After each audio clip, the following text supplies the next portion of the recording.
नमस्कार, आप देख रहे हैं 4 PM और मैं हूं आपके साथ निधि तिवारी। इन दिनों मोदी जी के लाडले मुख्यमंत्री के दिन कुछ अच्छे नहीं चल रहे हैं। वो जितनी सांप्रदायिकता फैलाने की कोशिश कर रहे हैं वो उतना ही उसमें फंसते जा रहे हैं।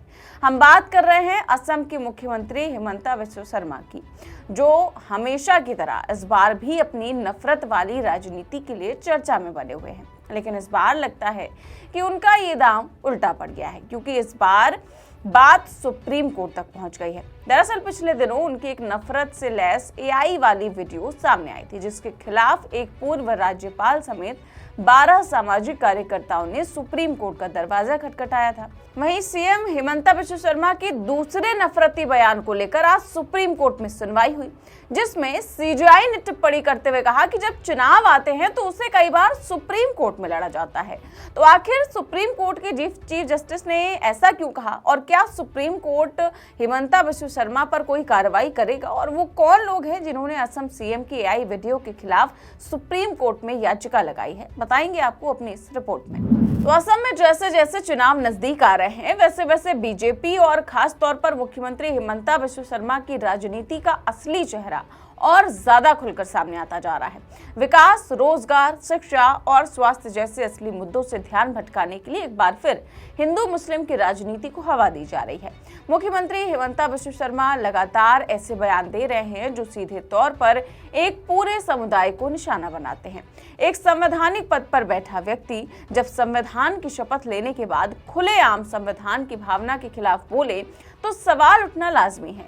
हिमंता बिस्वा शर्मा पर आरोप है कि वो न सिर्फ नफरत फैलाने वाली भाषा का इस्तेमाल कर रहे हैं, बल्कि समाज को बांटने का काम भी कर रहे हैं।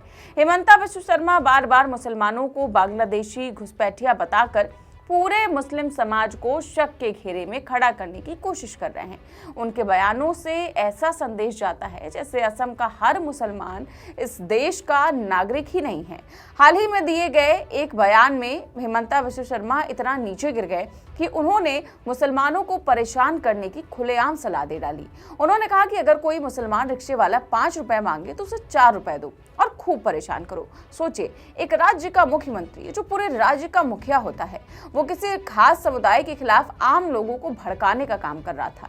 इतना ही नहीं, विवाद यही खत्म नहीं हुआ। बीजेपी के IT सेल से जुड़ा एक कथित AI वीडियो भी सामने आया, जिसमें CM शर्मा को टोपी पहने लोगों को बंदूक से निशाना बनाते हुए दिखाया गया। आरोप है कि ये वीडियो मुस्लिम समुदाय के खिलाफ नफरत फैलाने की मकसद से बनाया गया। भले ही इस वीडियो को लेकर सीधे तौर पर CM शर्मा की भूमिका पर सवाल उठे हों, लेकिन ये साफ है कि ये सब उसी राजनीति का हिस्सा है जो डर और नफरत पर टिकी हुई है।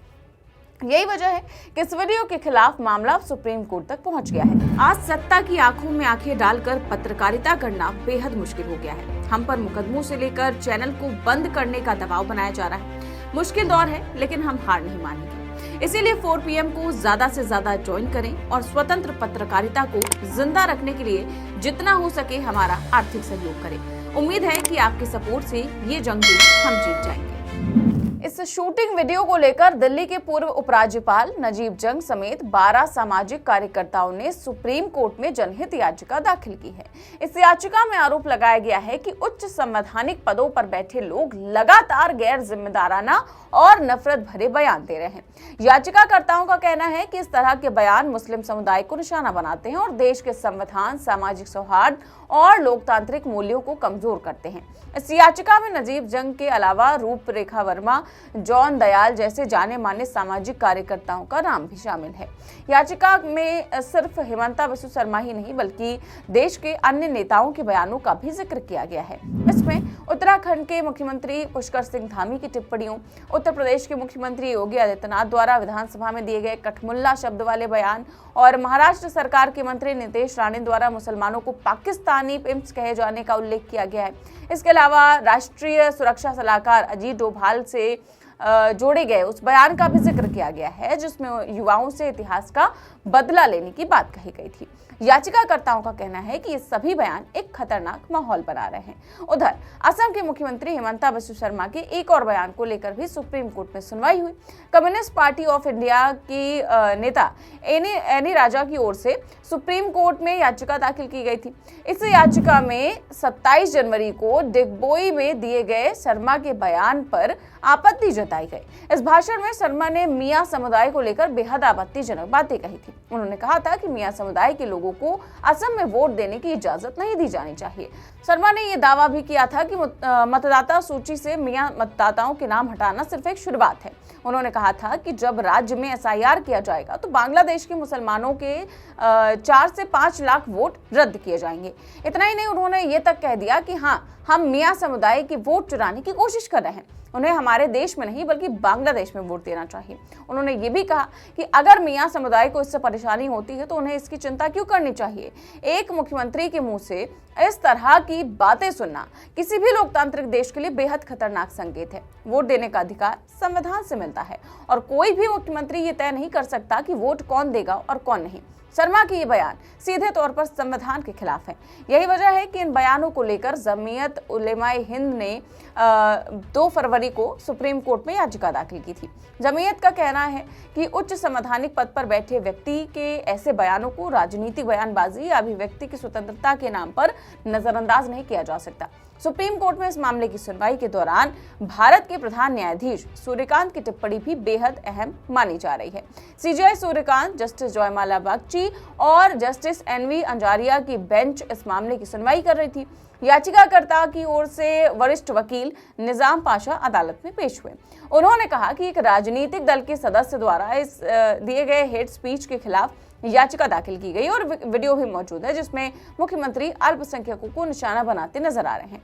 CJI ने इस पर टिप्पणी करते हुए कहा कि कई बार जब चुनाव आते हैं तो राजनीतिक जंग सुप्रीम कोर्ट में लड़ी जाती है। उन्होंने कहा कि अदालत इस याचिका पर विचार करेगी और इसे सूचीबद्ध करने पर सोचेगी।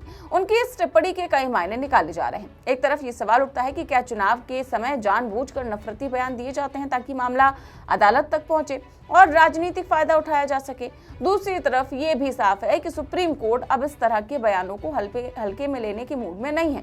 वकील निजाम पाशा ने अदालत को बताया कि शर्मा के बयानों और वीडियो को लेकर शिकायतें दर्ज कराई गई हैं, लेकिन अब तक कोई भी प्राथमिकी दर्ज नहीं हुई है। उन्होंने अदालत से तत्काल हस्तक्षेप की मांग की ताकि संविधान और कानून की गरिमा बनी रहे। पाशा ने यह भी कहा कि ये सिर्फ एक व्यक्ति या एक राज्य का मामला नहीं है बल्कि पूरे देश में नफरत फैलाने की बढ़ती राजनीति का सवाल है। आज हालात ऐसे हो गए हैं कि चुनाव आते ही नफरत का बाजार गर्म कर दिया जाता है। हिमंता बिस्वा शर्मा जैसे नेता इस राजनीति के सबसे बड़े चेहरों में से एक बनते जा रहे हैं। वो खुद को मोदी का सबसे भरोसेमंद और चहेता मुख्यमंत्री साबित करने के लिए हर हद पार करते नजर आते हैं। लेकिन अब सवाल ये है कि क्या सुप्रीम कोर्ट इस पर लगाम लगाएगा? क्या उच्च पदों पर बैठे लोगों को उनकी जिम्मेदारी का एहसास कराया जाएगा? सुप्रीम कोर्ट के सामने अब 2 बड़े मुद्दे हैं। एक तरफ नफरत फैलाने वाले भाषणों और वीडियो का सवाल है और दूसरी तरफ अभिव्यक्ति की स्वतंत्रता की सीमा। लेकिन ये साफ है कि जब किसी खास समुदाय के खिलाफ नफरत फैलाने की बात आती है तो वो अभिव्यक्ति की स्वतंत्रता नहीं बल्कि संविधान पर हमला होता है। याचिकाकर्ताओं का भी यही कहना है कि अगर समय रहते इस पर रोक नहीं लगी तो इसका असर समाज और लोकतंत्र दोनों पर पड़ेगा। अब देश की निगाहें सुप्रीम कोर्ट पर टिकी हैं। देखना ये है कि क्या अदालत सिर्फ टिप्पणी करके मामला छोड़ देती है या फिर कोई ठोस दिशा निर्देश जारी करती है। अगर सुप्रीम कोर्ट सख्त रुख अपनाता है तो ये नफरत की राजनीति करने वालों के लिए एक बड़ा झटका होगा। हिमंता बिस्वा शर्मा के लिए ये वक्त शायद सबसे मुश्किल है, क्योंकि जितनी तेजी से वो नफरत फैलाने की कोशिश कर रहे थे उतनी ही तेजी से वो कानून और संविधान के सवालों में घिरते जा रहे हैं। अब फैसला देश की सबसे बड़ी अदालत को करना है कि लोकतंत्र और संविधान की रक्षा कैसे की जाए। फिलहाल इस खबर में बस इतना ही। देश और दुनिया की तमाम बड़ी खबर जानने के लिए देखते रहिए 4PM न्यूज नेटवर्क। चैनल को सब्सक्राइब भी करिए और ज्वाइन भी करिए। नमस्कार।